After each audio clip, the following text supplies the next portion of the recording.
Pelaku utama kasus pembunuhan berencana sekretaris desa di Kabupaten Tuban, Jawa Timur, divonis Pengadilan Negeri Tuban 15 tahun penjara.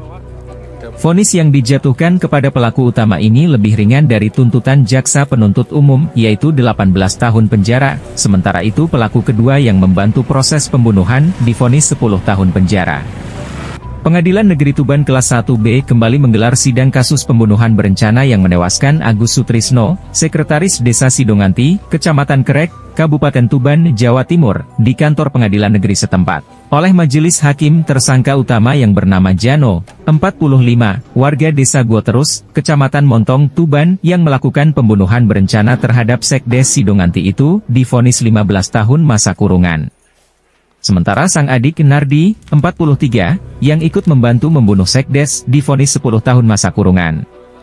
Sebelumnya, kedua terdakwa dituntut hukuman selama 18 tahun penjara, lantaran melakukan aksi pembunuhan berencana terhadap korban yang masih merupakan kerabat dekat kedua pelaku. Namun, karena pelaku mengakui semua kesalahannya dan berjanji tidak akan mengulangi perbuatan tersebut, vonis terhadap kedua terdakwa diperingan oleh majelis hakim.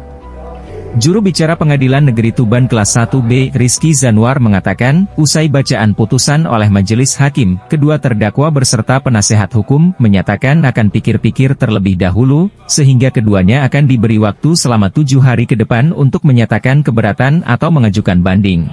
Bacakan putusan atas nama terdakwa Jano dan Nardi, seperti itu. Untuk terdakwa Jano sendiri, majelis hakim berpendapat itu divonis dengan pidana penjara selama 15 tahun, sedangkan untuk terdakwa Nardi divonis dengan pidana penjara selama 10 tahun, seperti itu. Dari tuntutan sebelumnya sampai diturunkan ini pertimbangannya apa? Mengenai pertimbangan itu bisa kita baca sendiri ya dalam pertimbangan putusan, yang mana hal itu bisa diakses melalui Direktorat Putusan Mahkamah Agung, ya, seperti itu. Tuntutannya berapa?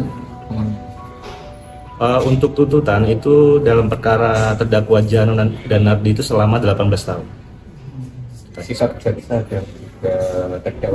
Ya, baik. Tadi pada saat sudah dibacakan putusan diberikan kesempatan kepada terdakwa ya untuk menanggapi putusan tersebut, yang mana terdakwa dan atau penasihat hukum menyatakan pikir-pikir, sehingga berdasarkan ketentuan KUHP maka akan diberikan tengah waktu selama 7 hari ya setelah pembacaan putusan. Nanti kita lihat perkembangannya apakah ada upaya hukum atau tidak, seperti itu. Ini ketika tidak ada upaya hukum langsung dieksekusi dengan penahanan. Ya, apabila tidak ada upaya hukum maka putusan itu berkekuatan hukum tetap, seperti itu. Apabila dalam rentang waktu 1 pekan kedua belah pihak tidak ada yang mengajukan banding, maka keduanya akan dihukum sesuai dengan hasil pembacaan putusan oleh majelis hakim. Perlu diketahui, peristiwa pembunuhan Sekretaris Desa Sidonganti, Agus Sutrisno, terjadi di Jalan Raya Kerek, Montong, Desa Hargoretno, Kecamatan Kerek, Kabupaten Tuban pada Selasa 14 Oktober 2023 lalu. Agus Sutrisno yang sedang menuju ke kantor kecamatan setempat ini, ditabrak menggunakan mobil L300 kemudian terjatuh, lalu dibacok bertubi-tubi oleh Jano dan dibantu Nardi, hingga Sekdes itu tewas di lokasi kejadian. Dari Tuban, Jawa Timur, Riko Oktavian, My Netra Channel melaporkan.